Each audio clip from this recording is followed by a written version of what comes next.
दोस्तों आज हम आपको बताएंगे, बहुत सारे लोगों का कमेंट आता है कि कौन सा कूलर ज़्यादा ठंडा करता है, टावर कूलर की पतरे वाला कूलर, लोहे वाला कूलर या ऐसा बड़ा डेजर्ट कूलर।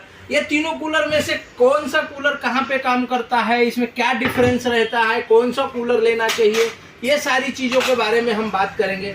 दोस्तों देखो, कूलर का जो मूलभूत सिद्धांत है या जो कूलर काम करने का तरीका है वो सारे कूलर का एक जैसे ही रहता है कि कूलर के अंदर आपको एक मोटर लगा रहता है, उसके बैक साइड में और तीनों तरफ साइड में घास या तो हनीकम पैड लगे रहते हैं, एक नीचे पंप लगा रहता है, वो पानी ऊपर डालता है और वो पानी तीनों तरफ गिरता है या बहुत सारे कूलर में एक ही तरफ गिरता है और बाष्पीकरण होकर वो आपको एयर डिलीवरी करता है जिससे आपको ठंडक महसूस होती है। ये हो गया आपका बेसिक कूलर। ये पहले के टाइम में कैसा रहता था कि लोग अपने खिड़की के ऊपर ऐसे कपड़े वगैरह डाल के उस पर पानी डालते थे और उसके में से जो हवा आती थी वो ठंडी लगती थी। इसी सिद्धांत के ऊपर कूलर बनाया गया। 3 कूलर हमारे पास रखे हुए हैं दोस्तों। ये देखिए, बड़ा जो है प्लास्टिक का डेजर्ट कूलर है, इसको भी डेजर्ट कूलर ही बोलते हैं, और ये टावर कूलर है। अब ये तीनों कूलर में फर्क क्या है और कौन कहाँ पे काम करता है, ये सारी चीजें हम बताएंगे। दोस्तों ये टाइप के जो कूलर होते हैं या ये इनको रेगिस्तानी कूलर बोलते हैं। रेगिस्तानी का मतलब आपके समझ में नहीं आएगा, जल्दी से मैं बता देता। जहाँ पे गर्म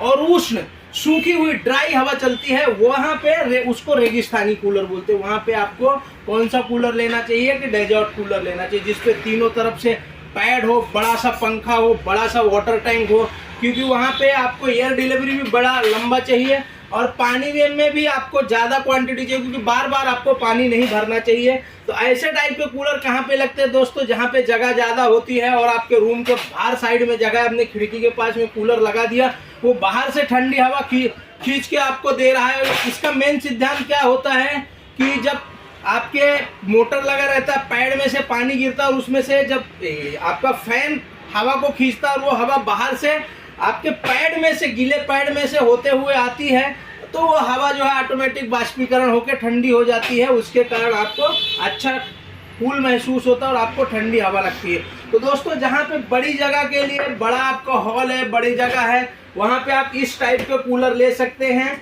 या इस टाइप के कूलर ले सकते हैं। इनका दोनों का सिद्धांत एक ही है, दोनों को डेजर्ट कूलर ही बोलते हैं। अभी ये जो नए प्लास्टिक वाले डेजर्ट कूलर आए, इनमें बेनिफिट क्या क्या रहता है कि इनमें नीचे व्हील आ जाता है, वाटर इंडिकेटर आ जाता है, सामने स्विंग आ जाती है, हनीकम पैड मिल जाता है। हनीकम पैड का बेनिफिट क्या रहता है कि इसमें पानी ज़्यादा टाइम रुकता है, कूलिंग इफेक्ट ज़्यादा आता है और ये आपको ज़्यादा टाइम तक रहता है, चलता ज़्यादा टाइम है। अगर सादा जो घास वाला रहेगा वो देखिए कुछ इस तरह से, इसके अंदर इसको बोलते हैं बुटबुल घास। ये बुटबुल वाला जो पैड है ये थोड़ा दिन के 1 साल 1.5 साल के बाद खराब हो जाता है, लेकिन एक्सपेंसिव कम आता है, ये कम खर्चे में आपको मिल जाता है। तो आपको ये वाले कूलरों में जो एक्स्ट्रा बेनिफिट मिलता है कि स्विंग मिल जाता है, ऑटो स्विंग रहता है, व्हील रहता है, किसी किसी में आइस चेम्बर मिल जाता है, ये चीज़ें आपको एक्स्ट्रा मिल जाती है। ये वाला मैक्सिमम जो बड़े कूलर होते हैं उनको लोग खिड़की के बाहर रखते हैं। अगर खिड़की के आप अंदर रखेंगे इनको हवा ज़्यादा लगती है और वेंटिलेशन प्रॉपर नहीं रहेगा तो उमस होने लगेगी। तो ये चीज़ आपको हमेशा ध्यान रखना है। अगर आपके रूम बंद करके आपको यूज करना है और आप समुद्री एरिया में रहते हैं जहाँ पर आपका पानी जो है, कहना चाहिए कि ह्यूमिडिटी है, वहाँ पे दोस्तों आपको टावर कूलर यूज करना चाहिए। अभी टावर कूलर में क्या खासियत होती है, टावर कूलर में जो रूम का हवा है उसी को वो खींचता है और उसी को ठंडी करके छोड़ देता है, क्योंकि टावर कूलर में बैक साइड में बहुत छोटी जगह होती है जिससे वो हवा खींचता है। तो यहाँ पे एक छोटा सा पैड लगा रहता है, इसके ऊपर पानी गिरता है, बाहर जो है मॉस्किटो जाली लगी रहती है और आपको ये हवा जो है ठंडा करके दे देता है। टावर फैन में ये बेनिफिट तो होता है पर कुछ इसके दुष्परिणाम भी होते हैं, या कहना चाहिए कि इसमें कुछ ऐसी चीजें होती है जो आपको परेशान कर सकती है। नंबर 1, टावर फैन में ब्लोअर होता है, फैन नहीं होता। तो टावर ब्लोअर होने के कारण इसका थोड़ा नॉइज लेवल ज़्यादा रहता है, आवाज़ करता है। दूसरा चीज़ है कि इसका एयर डिलीवरी ज़्यादा लंबे तक मिल जाता है और आपको कूलिंग इफेक्ट थोड़ा सा कम रहता है, क्योंकि इसका पैड छोटा रहता है। पैड छोटा रहने के कारण जो है कूलिंग कम आता है, उसके कारण कूलिंग इफेक्ट आपको कम आ जाता है। लेकिन बाकी हाइट वगैरह में कंफर्टेबल रहता है और कॉम्पैक्ट रहता है, आप कहीं पे भी रख सकते हैं, घर के अंदर साइड में कोने में, आपको केयरिंग करने के लिए अच्छा रहता है। बाद में आपको लाइट का बिल कम आता है, क्योंकि कैसा रहता है ये नॉर्मल 100 वाट 120 वाट के रहते हैं और ये बड़े वाले कूलर जो हैं डेजर्ट कूलर 240 250 वाट के रहते हैं। इसके अलावा आपको आपके रूम के साइज के हिसाब से भी देखना चाहिए दोस्तों। अगर आपका रूम छोटा है 10 बाई 10, 10 बाई 12 का है तो आप टावर कूलर ले सकते हैं। अगर आपका रूम बड़ा साइज है तो आप ऐसे बड़े साइज के कूलर ले सकते हैं। अगर आपके पास बंगलोज वगैरह, आप ग्रामीण एरिया में रहते हैं जहाँ पे आपके पास जगह का कोई दिक्कत नहीं, वहाँ पे इस टाइप के टीन के बड़े कूलर आप ले सकते हैं, क्योंकि ये आउटसाइड में रखेंगे तो खराब नहीं होगा, प्रॉब्लम नहीं आएगा। क्योंकि ऐसे ब्रांडेड कंपनी के कूलर अगर आप आउटसाइड में रखेंगे तो उनके खराब होने के चांसेस ज़्यादा रहते हैं, क्योंकि ऐसे ब्रांडेड कूलर थोड़ा महंगे भी आते हैं, इनमें डिजाइन वगैरह, लुक्स वगैरह भी अच्छा रहता है, तो ये आपके घर पे शोभा भी अच्छी देते हैं और क्वालिटी में भी ये करते हैं। कुछ चीज़ें बेसिक रहती है दोस्तों, आपको कूलर कभी भी लगाइए तो क्रॉस वेंटिलेशन होना जरूरी है।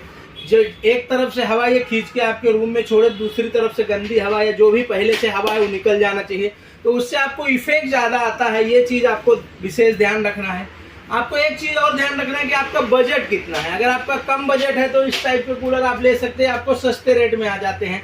आपका बजट थोड़ा ज़्यादा है तो आप टावर कूलर ले सकते हैं, और ज़्यादा बजट रहेगा तो ब्रांडेड में ऐसे ले सकते हैं, क्योंकि ये जो है 2,500 से 3,000 में आ जाते हैं। टावर कूलर वाले 4,000 से 5,000 में आ जाते हैं, और ऐसे डेजर्ट कूलर 8,000 से लेके 20,000 तक आते हैं। अभी जैसे आपको ये लोहे वाले जो कूलर हैं कहीं पे भी रिपेयर हो जाते हैं, लेकिन ब्रांडेड कूलर का अगर प्रॉब्लम आए तो आपको रिपेयरिंग के लिए कंपनी के सर्विस सेंटर का आदमी बुलाना पड़ता है। तो ये भी चीज़ें आपको ध्यान रखना है। उसके बाद दोस्तों एक सबसे मेन चीज़ मैं आपको बता देता हूँ कि इन्वर्टर फ्रेंडली, जहाँ पे लाइट ज़्यादा जाती, बार बार जाती, वहाँ पे आपको ऐसा कूलर लेना चाहिए जो बाद में आपके इन्वर्टर पे भी चल सके। और सेल्स एंड सर्विस, ये चीज़ बहुत ध्यान देने वाली बात है दोस्तों। मोटर वगैरह की क्वालिटी, बाकी प्रोडक्ट की क्वालिटी, ये सारी चीज़ों में आपको ध्यान रखना है। तो दोस्तों ये सारी चीज़ें जो है हमने हमारे तरफ से एक छोटी सी जानकारी थी। अगर आपको वीडियो पसंद आया हो तो वीडियो को लाइक कीजिए, चैनल में फर्स्ट टाइम है तो चैनल को सब्सक्राइब कीजिए। मिलेंगे नेक्स्ट वीडियो में। जय हिंद, जय भारत, वंदे।